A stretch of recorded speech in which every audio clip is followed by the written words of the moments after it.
Good afternoon and welcome to an EAS webinar on aligning operations and quality departments for best efficiency, presented by EAS consultants Mike Hughes and Steve Cammarn.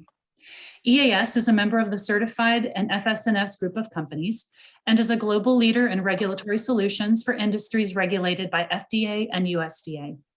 Our network of over 200 independent advisors and consultants enables EAS to provide comprehensive consulting, training, and auditing services, ensuring proactive regulatory compliance.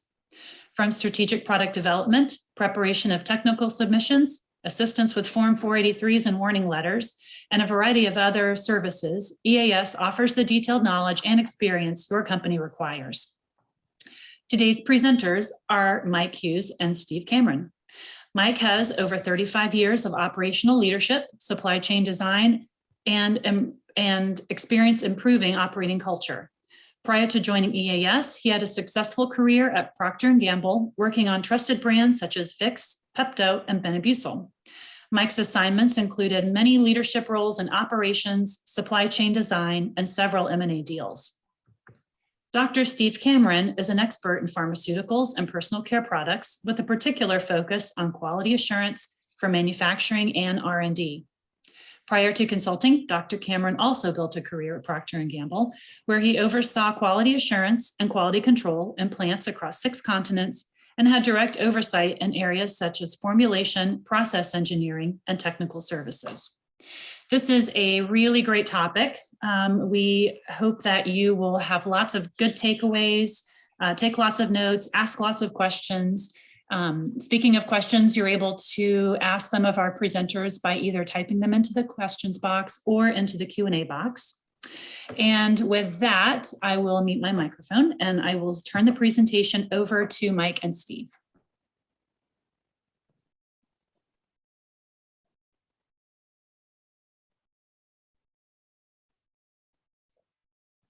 Well, good morning, good afternoon, and good evening to everyone joining us on this webinar. Thanks for joining us, and Steve and I will do our best over the next hour or so to make this informative and enjoyable. I'm actually happy to be working with Steve again. We worked together for many years at P&G in the personal healthcare business. We both retired a few years ago, and we're excited to be working together again. As Amy stated, I've spent over 30 years in a variety of operational roles at P&G. I've made many of the brands you may recognize. I've worked on Vicks, NyQuil, Pepto-Bismol, Metamucil, and Thermacare, just to name a few. Pepto is well over 100 years old, and Thermacare was developed by P&G as a completely new to the world product that used localized controlled heat for pain relief. So I have experience bringing old products up to new standards, as well as developing new products that meet current GMP regulatory and safety requirements. All of my experience is leading operations and partnering with QA to make, pack, and ship quality products to consumers who were feeling bad and just wanted to feel better. Steve? Thanks, Mike. Good day to everyone too. I'm Steve Cammarn, an independent consultant with EAS Consulting Group for the past 4 years.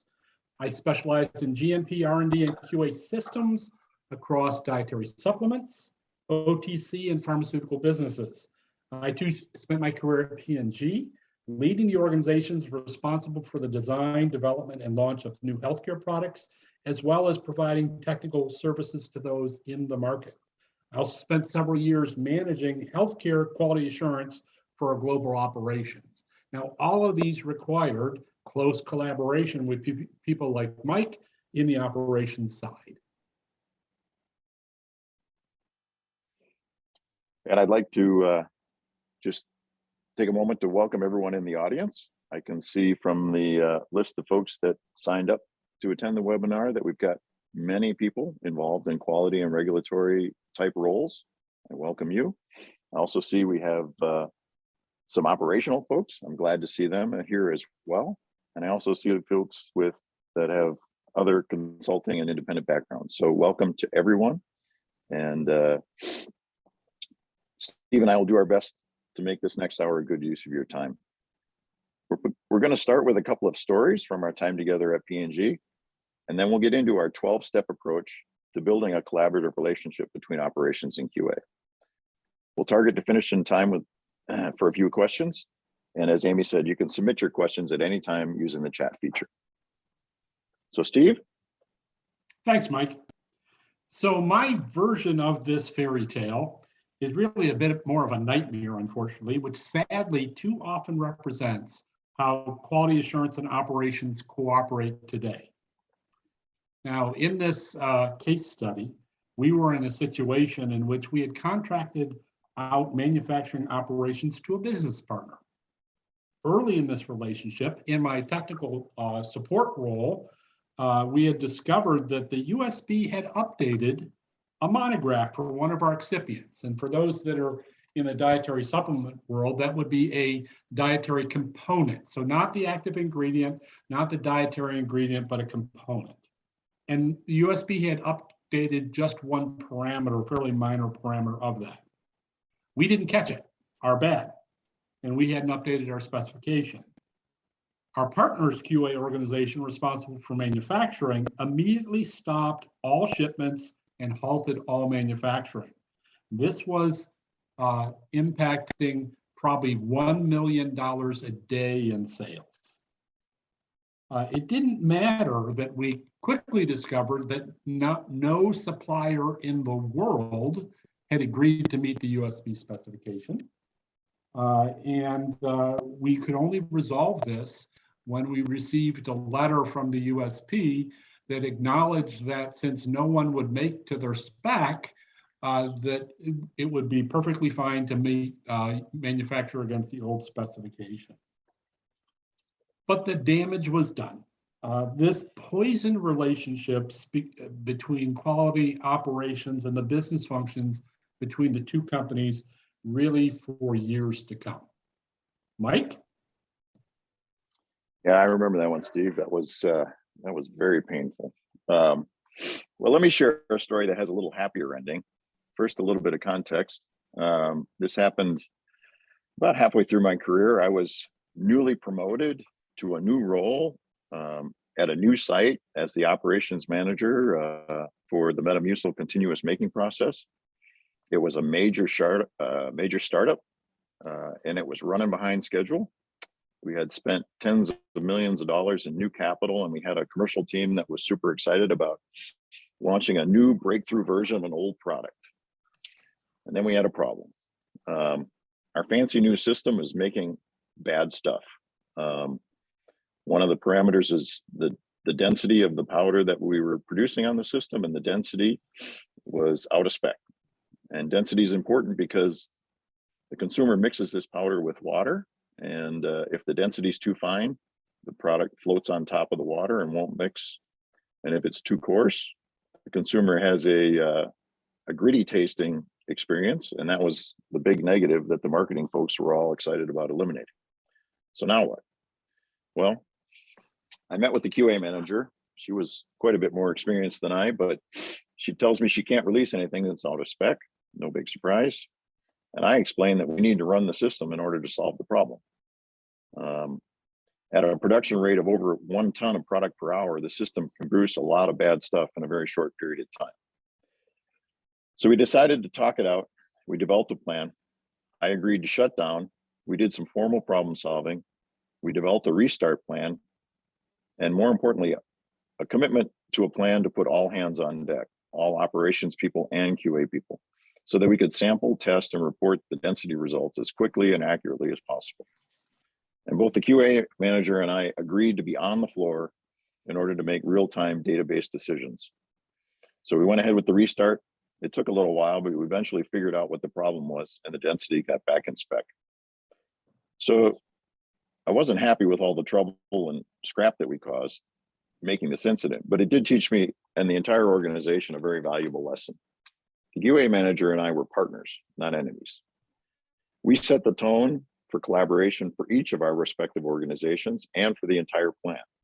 And our actions spoke louder than our words in the face of a real challenge. And that set the tone for her and my relationship and the relationship throughout the plant for the next couple of years on a much more positive note.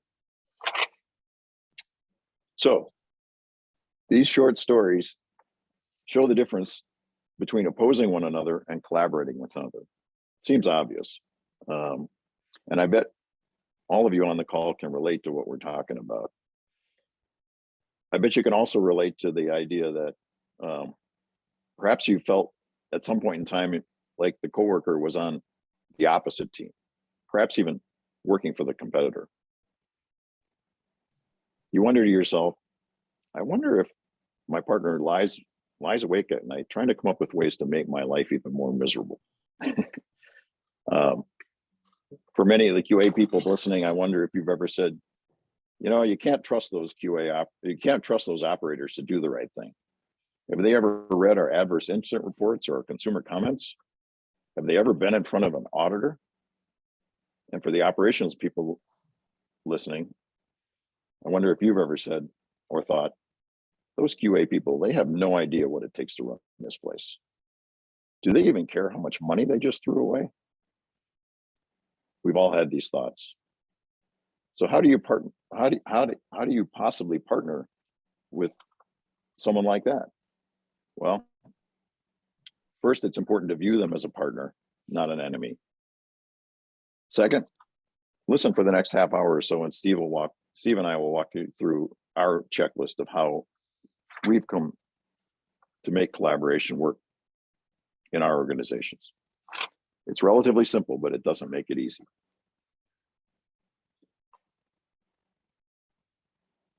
So step one, the most important thing is you have to commit to doing better.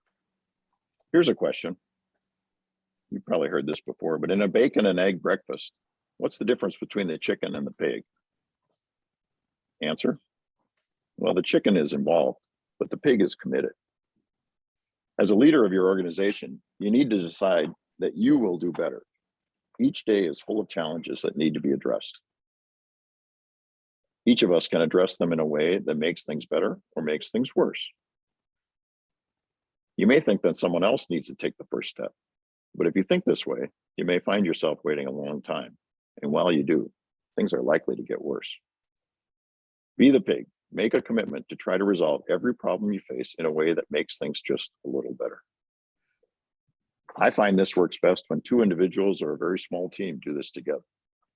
It can happen at just about any level, but the higher the rank of the individuals involved, the more impact the work will have on the entire organization. I bet you know this is true because you've probably seen this happen.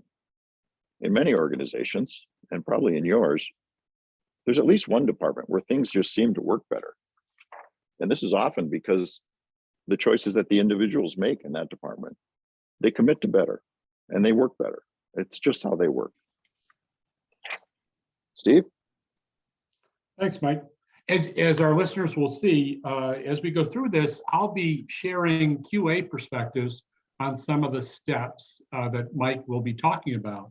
And the first one we'll talk about is committing to better. There are many ways in which QA and operations can collaborate and commit to better. I'm going to choose one area of collaboration throughout today's talk to illustrate some of those steps. And that case study I'll talk about is creating a joint quality culture.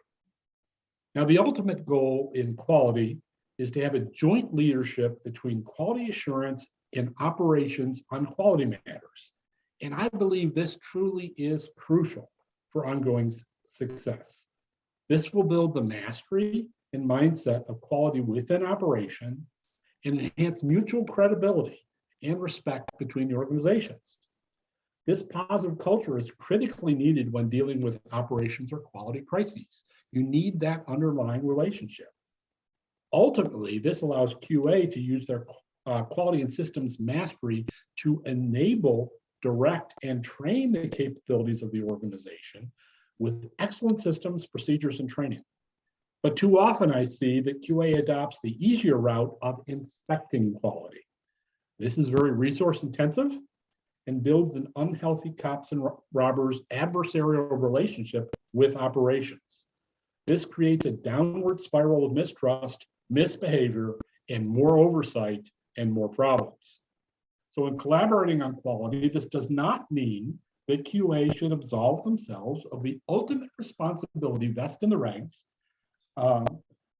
for example, final disposition decisions, approval of batch records, specifications, etc. It does, however, mean delegating and offering up control on steps or subsystems within these areas. So an area in which QA can and should lead in committing to better, like step one, is creating a quality culture across the company that makes operations a partner in the quality journey. So my subsequent reflections will address some of these in the steps with a focus on collaboration to build QA operations joint quality culture. Mike, step two.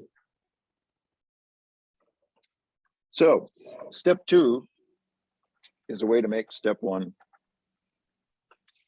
much stronger. Once you commit to better, it's important to talk about expectations. So what do you expect? What do you expect of yourself? What do you expect of your team? What do you expect of your coworker? What do you expect of your partner? And what do you expect of the company? Have you ever taken time to write these down? If you haven't, it's harder than you might think. And if you have, you probably know what I'm talking about.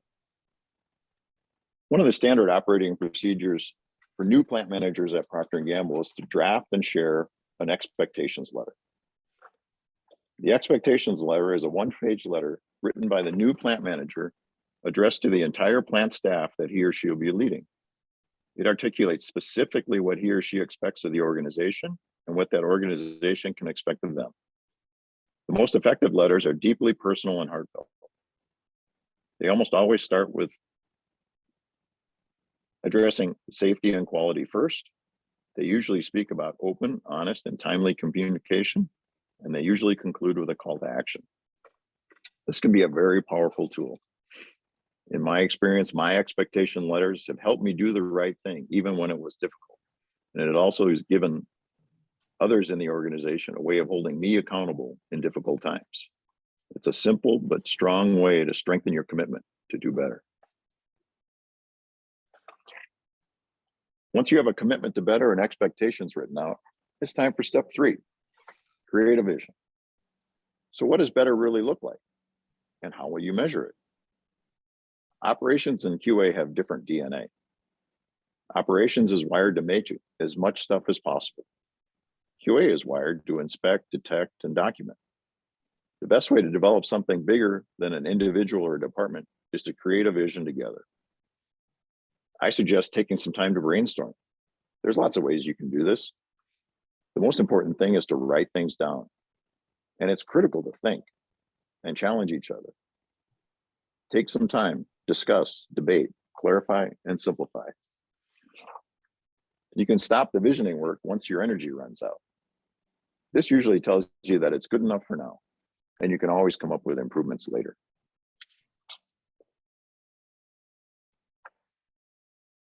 Once the vision is defined, move on to step four, develop operating principles. Take some time to think about and answer the question, how do we want to work together?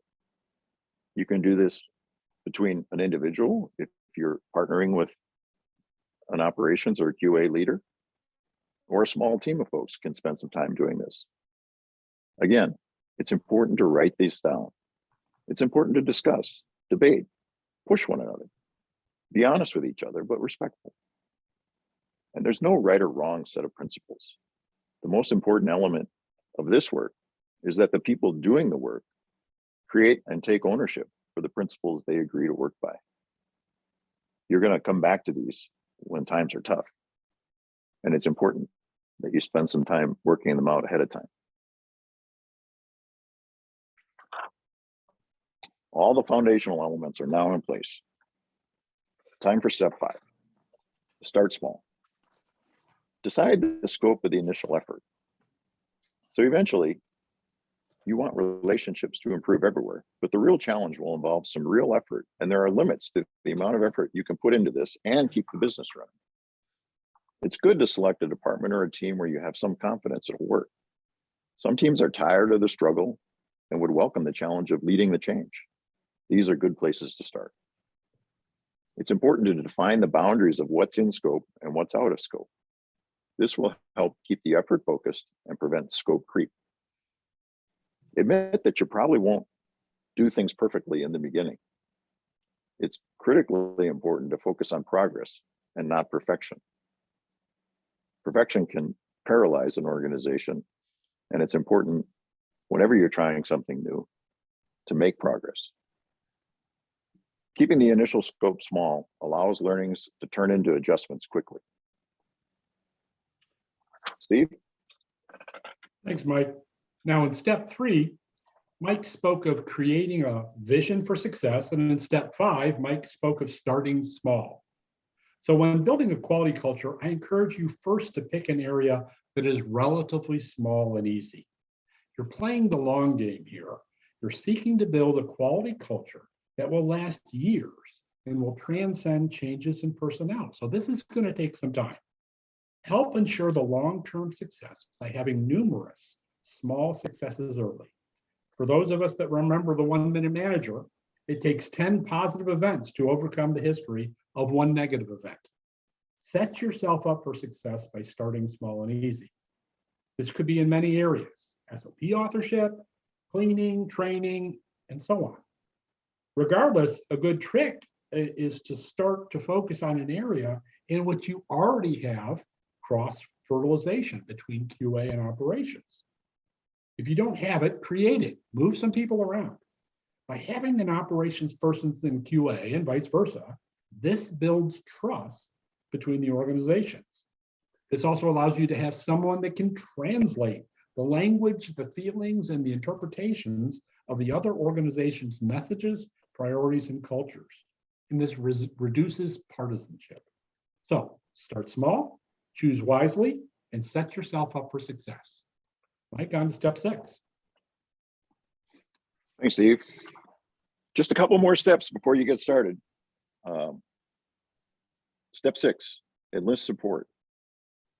If you and your partner or a small team of folks have been leading this effort to date, it's critical to talk with the people that are going to be directly involved and in scope of the department or area that you're choosing to start with.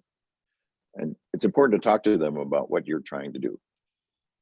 It's really important to share the vision, share your expectations, share your operating principles, and then listen carefully. The initial response is likely to range from total skepticism to fear, perhaps even anger. Like, why didn't we do this a while ago? Or just another set of words that could be empty and meaningless. And it may take a while for the initial reactions to wane. When it does, it's time to hear from the people who are most likely affected by the change. They have important things to tell you. You're likely to hear both suggestions and concerns. Some will be helpful and actionable, others will not. It's a good idea to keep a parking lot for ideas you plan to address later rather than just dismiss them completely. This shows that you're actually listening and can prevent people from shutting down and tuning out. And step 7, it's critical that in addition to talking to the people that are directly involved, you talk to the people that need to approve your work. So seek approval. In order for this to be successful, it's important for the higher ups to know what's going on. Again, share the vision, share your expectations, share the principles, and share the input that you receive from the people involved. Then listen carefully. Higher ups will always have questions, suggestions, and often requirements. Make sure you capture and address these carefully. It's critical to commit to a communication plan. Let them know how often you will communicate them and when, and what you'll do if things go wrong. This is going to be hard work, so it's good to expect challenges. And you're going to get tough questions from your leadership. And don't be put off by those, but spend some time to listen carefully and answer them as best you can. There will eventually be a culture clash between the old way of doing things and the new way, and it can happen on many levels. So when this happens, not if this happened. When this happens, how you handle this is critical. It's important to also know how your leaders plan to handle it. It's best to talk about this before it happens while folks are still calm. Steve?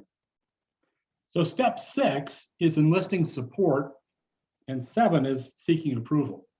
Now, with regards to the case study that I've been talking about creating a quality culture, it is absolutely crucial that you enlist top management in your journey.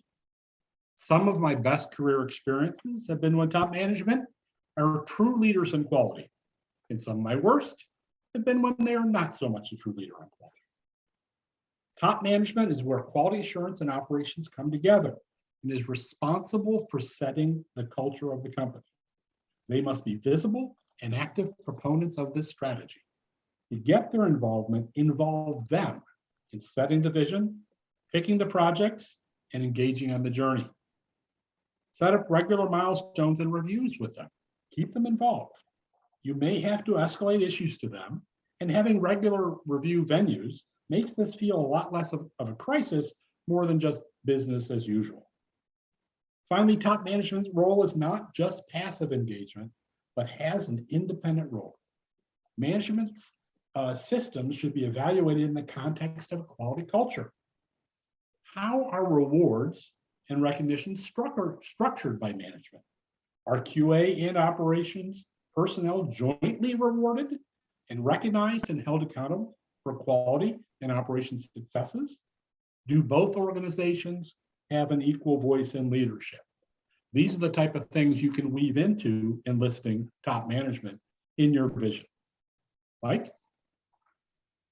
Thanks, Steve. So finally, step 8, I call it walk the talk. In this step, you define day 1. It's really important to pick a day where things are going to be different. Make it a big deal. It is a big deal. Give it priority and make sure that people know that it's important. Communicate with the organization that after this day, things will be different. And you can expect people to be skeptical, and you can expect challenges along the way. You've prepared yourself using steps 1 through 7 for these challenges and questions. And when they come, you're going to have to summon your personal and organizational courage in order to stick it out, because these things will be difficult. Otherwise, you'd have worked on this and made these improvements a long time ago. Steve? Thanks. Now, this is a message more from our QA friends out there. So Peter Parker's uncle Ben in Spider-Man once said, "With great power comes great responsibility." In QA, we have the power and responsibility to protect the safety of our customers and the integrity of the company. Wield it very carefully by choosing your battles. Not all quality issues are created equal. A documentation risk is not the same as a human safety risk. And as I discussed in my earlier case study, acting unilaterally and conservatively can poison the relationship between QA, operations, and management, dooming your journey of collaboration. So in my case study, is an excipient compendial spec really a place that you want to die on that hill? The same message holds true for top management. When building a quality culture, ensure your behaviors and decisions are balanced and measured. For managers out there, remember, everyone is watching you and will emulate your performance. Finally, in walking the talk, it's a great opportunity for individuals to learn. Through collaboration across the organization and perhaps some cross-fertilization, as I spoke before, you will learn about different parts of your businesses, get to know your coworkers, and perhaps get to know a little bit more about yourself. This journey will build skills within you and your organization that will make you more nimble, more marketable, and therefore have fun on this journey. Mike? Thanks, Steve. So on to step 9, review. I suggest doing a review about 99 days after. Step 9, 99 days seems to work for me. And there's some danger in doing it too soon, and there's danger in doing it too far out. 90 to 100 days, 99 days feels good to me. And it's important to do a formal 360-degree review of everyone, those who are directly involved, your peers, and your leaders. It's important to get it scheduled and make it a priority. It's easy to kick the can down the road and not do a review. But I suggest that you make it important and formally do it. It's best even to put it on the calendar when you're planning day one. Put something on the calendar for 99 days down the road and then make it happen. Be honest, but not judgmental during these reviews. Listen carefully. I like to use the start, stop, continue format. It's super simple. It's quite effective. It's important to write things down. Sometimes having a scribe take notes is super helpful. It's important to also take a look at your scorecard. Every organization has a scorecard. You talked early on about, we talked about how we were going to measure success and what that would look like. Those measurements should be reflected in your scorecard. And I like using the red, yellow, green color coding format in order to tell what things are on track, what things are slightly off track, and what things are way off track and in definite need of adjustments. It's important to capture both the learnings in the areas where you were unsuccessful and things just didn't work the way you expected, as well as those areas where things are going well. Like, why are things going well? That's often a question that doesn't get asked, but it's an important one to reflect on, especially during the first 3 months or so of trying something new. Then comes step 10, update. Take the learnings that you had in step 9 from the review and go back to review your expectations, review your principles, review the vision. Take a look at where you are now versus where you started out many months ago, and use those learnings to update those documents and make them even better. And then take the time to share those updated learnings with the team that's directly involved and with upper management. I'm sure there'll be learnings on many ways to think about that that'll be helpful for every part of the organization. And don't forget step 11. Take some time to celebrate. Remember what day 1 was like and compare it to where you are now. You made it. Take a moment, reflect, even relax. Do it in a fun way, in whatever way your organization likes to do this. Lunches are a common way, Sundays, breakfast. I don't know. Every organization has fun ways that they like to celebrate, and find something that will be enjoyable for all, as many people as possible in the organization, and plan it and execute it. It doesn't have to be long, but it is important to celebrate the milestone. I also find that it's helpful to look back and laugh. I look back at things that I thought and things that I think now, and I wonder, why did I ever think that was going to work? Or perhaps I was skeptical of something and didn't think it was work, and it worked like a charm. It's good to smile, and it's good to be able to tell stories, find ways to energize yourself and your organization. What you've just done over the last 100 days or so is important. And so celebration is a good step. And finally, step 12, keep going. For the small part of the organization that was in the initial scope, it's time to double down on the things that are working and change or abort the things that are not. For the rest of the organization, it's time to make a plan and agree on the best way to expand. Figure out a way to do that to the next department or to the entire organization. but take some time to think about what's going to be different the second time around. Not all departments work the same way. There are subtle differences, sometimes important, of why things work one way in one area and may not work in another. It's important to talk those out and figure out a good plan that'll work for the next part of the organization that's going to go through the change. It's also important to involve new people that are going to be in expanded scope in the early steps that we talked about, so that they can build ownership and understanding of what's about to happen, and then repeat. And I just remind you, it's a journey. Enjoy the journey. There's going to be times where it's tough, but in the end, it's going to be good. So those are 12 simple steps. They're simple, but they're not easy. And it's what has worked for Steve and I as we work to build a collaborative relationship between operations and quality assurance. Steve and I would like to thank you for your time and attention, and we hope that you've found this a good use of your time.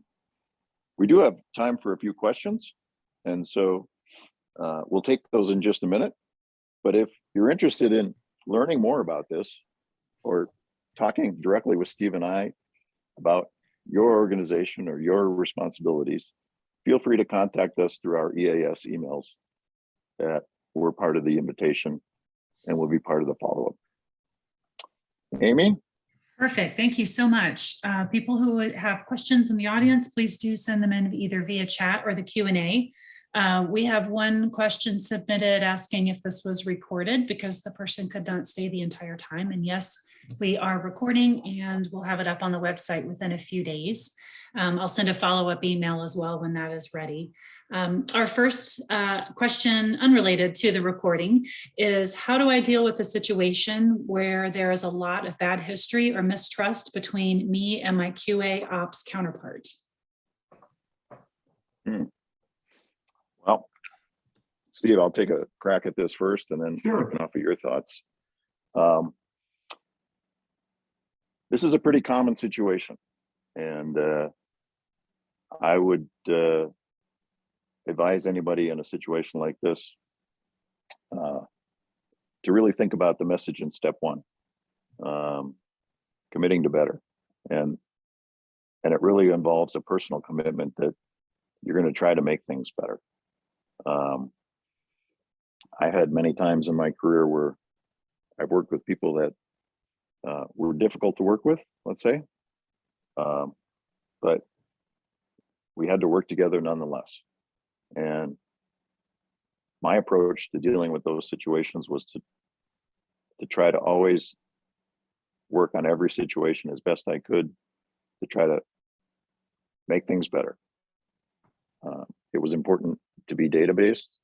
It was important to be respectful.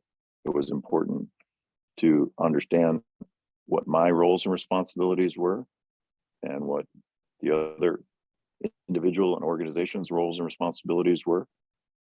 It was helpful to talk about those. It was helpful to listen to each other. And usually, if I did that effectively, it would soften or reduce some of the strain that existed between the organizations. And that would be my suggestion on how to get started when you're dealing with a situation like that. Steve?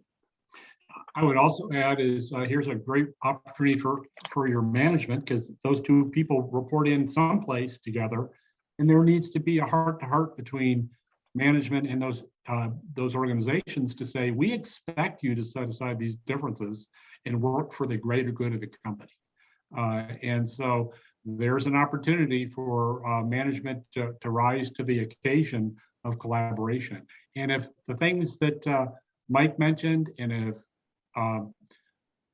getting upper management involved doesn't help, then you might have to make some bigger changes. And that's where you would get HR involved. Thank you very much for that. Next question. Are there any adaptations needed or thoughts you might have when upper management is operations management? We are a small company, so our CEO is also our operations manager. And I'm going to assume that if they're the CEO, they're also the manager of QA indirectly as well. So maybe they've delegated the QA role, but personally handling the operations side.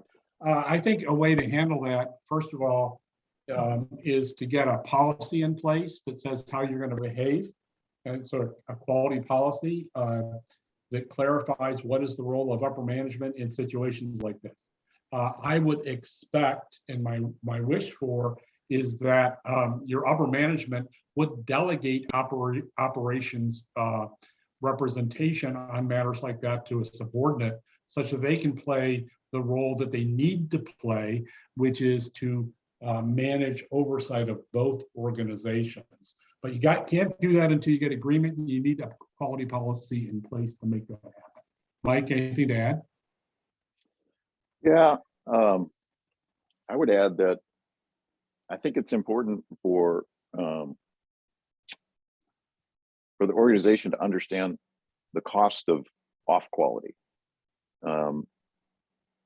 It's sometimes easier to measure output in terms of the number of things you make, and it's harder to measure the quality, but it's critically important.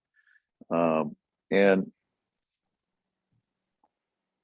if you're shipping bad product and consumers are not having the design desirable experience, there's a cost to that. It'll hurt your consumer loyalty to your brand or your product. People get turned off. They'll tell their friends. They'll stop buying your product. And I would encourage anyone who's in a quality role to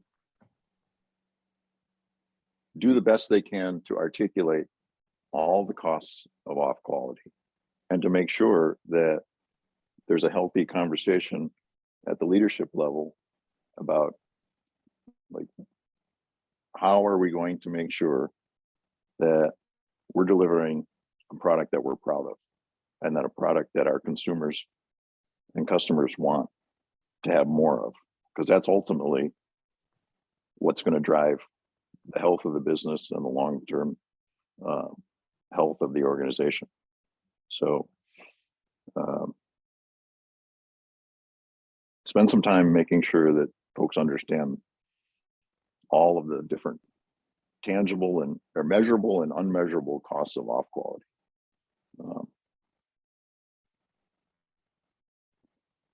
Amy? All right, thank you.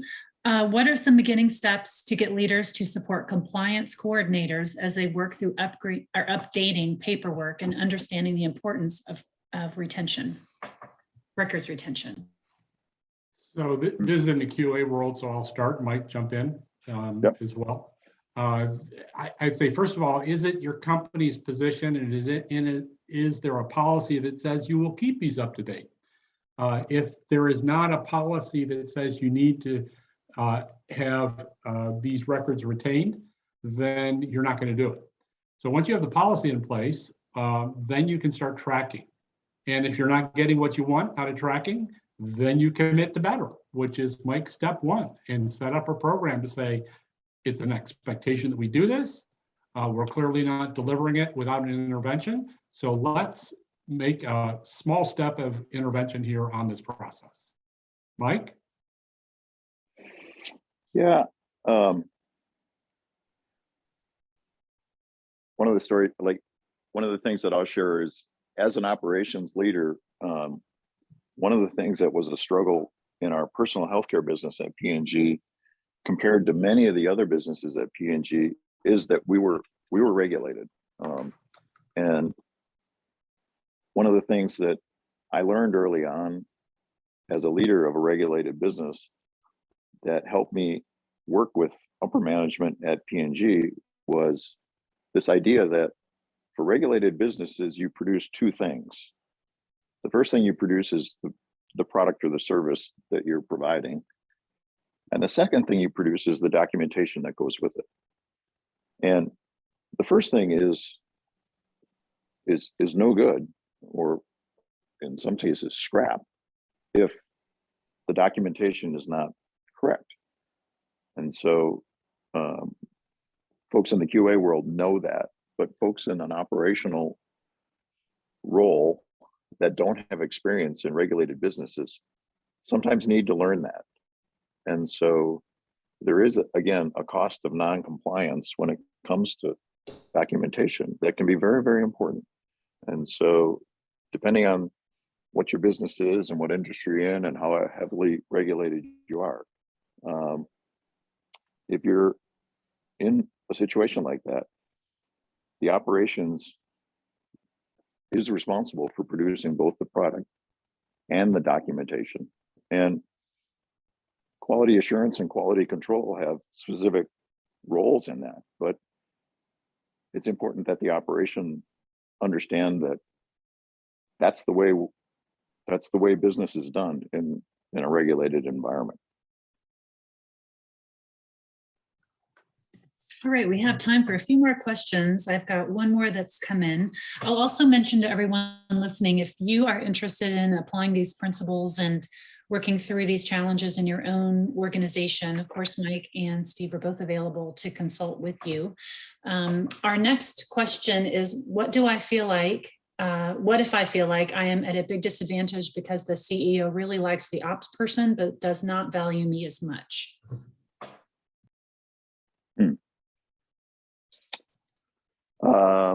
All right, I'll start with this one. Steve, you can wrap up. Sure. So again, I think it's important to create a collaborative environment where roles and responsibilities are clear. And one of the things that I learned, and I'll go back to my Metamucil example of the story that I told when I was in the startup mode making Metamucil, was that there are specific roles and responsibilities of the specific parts of the organization. And operations is responsible for running the operation and making the decision to start and stop. And that really is exclusively a decision of the operation. Quality assurance has the responsibility to release product, to test and evaluate and release product. And that's a separate decision. And so in my example, I needed to run the operation in order to solve the problem, knowing that I had a situation where I was making some bad stuff, and we had to figure out how to separate that and segregate that and then deal with that. And it was my decision on whether to start or stop. And it was my QA manager's decision on whether that product would be shippable or we'd have to scrap or do some sort of reprocessing to it. And it was important for us to make sure that I didn't feel like I could ship something that wasn't meeting our specifications. And it was also important that the QA organization didn't feel like they could tell us when to start or when to stop, especially shut us down. And so that separation of roles and responsibilities is very, very important. And sometimes organizations don't spend enough time talking about those things. And that's where things can go bad. Steve, your thoughts? I think when you have a relationship where you feel you're disfavored, I think you need to go have a heart-to-heart with that person. Again, hopefully we're in an adult situation, and go find out what needs to be true with that manager to make sure that you feel supported, and have that difficult conversation. It may be something that's innocuous, but I would go, this is more of an HR matter, but I'd go have that discussion.